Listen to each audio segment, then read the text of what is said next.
নমস্কার, আমার চ্যানেলে সবাইকে স্বাগত জানাই। আশা রাখি আপনারা প্রত্যেকে ভালো আছেন। চলুন আজ জেনে নিই সামুদ্রিক মাছের অনেকের অজানা কিছু অবাক করা গুণাগুণ। সামুদ্রিক মাছ বা নোনা জলের মাছে রয়েছে মস্তিষ্ককে ক্ষুরধার শানিত করার জন্য ওমেগা 3 ও ডিএইচএ।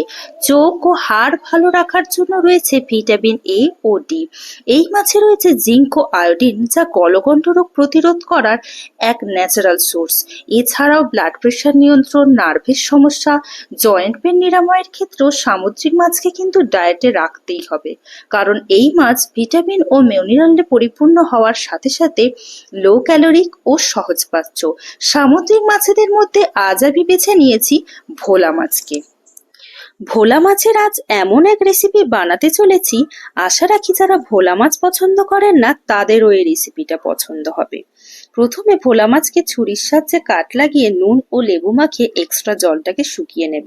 তারপর একটা মিক্সিং বাউলে 1 চামচ আদা বাটা, 1 চামচ রসুন বাটা, 1 চামচ হলুদ গুঁড়ো, 1 চামচ লঙ্কা গুঁড়ো, 1 চামচ কাশ্মীরি লঙ্কার গুঁড়ো, 1 চামচ ধনে গুঁড়ো, 1 চামচ জিরে গুঁড়ো, 1 চামচ তন্দুরি মশলা পাউডার, 2 চামচ মিহি করে কুচিয়ে রাখা পেঁয়াজ ও স্বাদ মতো নুন দিয়ে একটা মশলার মিশ্রণ বানিয়ে নেব।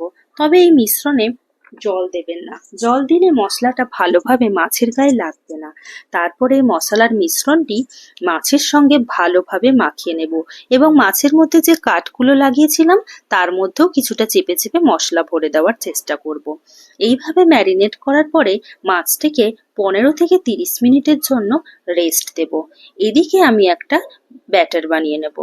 তার জন্য দিয়ে দেব একটা বাটিতে একটা ডিম, 2 চামচ বেসন গুঁড়ো, 2 চামচ কর্নফ্লাওয়ার, কিছুটা কাশ্মীরি লঙ্কার গুঁড়ো, 1/2 চামচ গোলমরিচের পাউডার দিয়ে একটা পাতলা মিশ্রণ বানিয়ে নেব।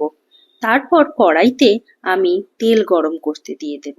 সেই গরম হওয়া কিছুটা তেলও আমি এই মিশ্রণে দিয়ে দেব এবং তেল যখন মিডিয়াম গরম হবে তখন এই পাতলা মিশ্রণের মধ্যে আমি মাছকে ডুবিয়ে ওই তেলের মধ্যে দিয়ে ভাজতে লাগবো। তবে হাই ফ্লেমে কখনোই এই মাছ দেবেন না। হাই ফ্লেমে দিলে মাছের বাইরেরটা পুড়ে যাবে এবং ভিতরটা ভালোভাবে সিদ্ধ হবে না। তাই তেলের ফ্লেম মাছটা ভাজার সময় লো টু মিডিয়ামে রাখার চেষ্টা করবেন। দিলেই আমার তৈরি হয়ে যাবে গোল্ডেন ফ্রাইড ভোলা মাছের ফ্রাই। WHO পরামর্শ অনুযায়ী সপ্তাহে 2 থেকে 3 বারের বেশি সামুদ্রিক মাছ খাওয়া উচিত নয়। আর যাদের কিডনির সমস্যা এবং যারা গর্ভবতী মা তারা ভোলা মাছকে অ্যাভয়েড করবেন, কারণ এই মাছে পারদের মাত্রা একটু বেশি থাকে, যা গর্ভবতী মা ও গর্ভস্থ শিশুর জন্য ঝুঁকিপূর্ণ হতে পারে। ভিডিও ভালো লেগে থাকলে লাইক করবেন এবং চ্যানেলে নতুন বন্ধু হলে চ্যানেল সাবস্ক্রাইব করার অনুরোধ রইল। রেসিপির বিস্তারিত বর্ণনার জন্য আপনারা চাইলে ডেসক্রিপশন বক্স দেখতে পারেন। আজকের ভিডিও এখানেই শেষ করলাম। সকলে ভালো খান ও সুস্থ থাকুন। ধন্যবাদ।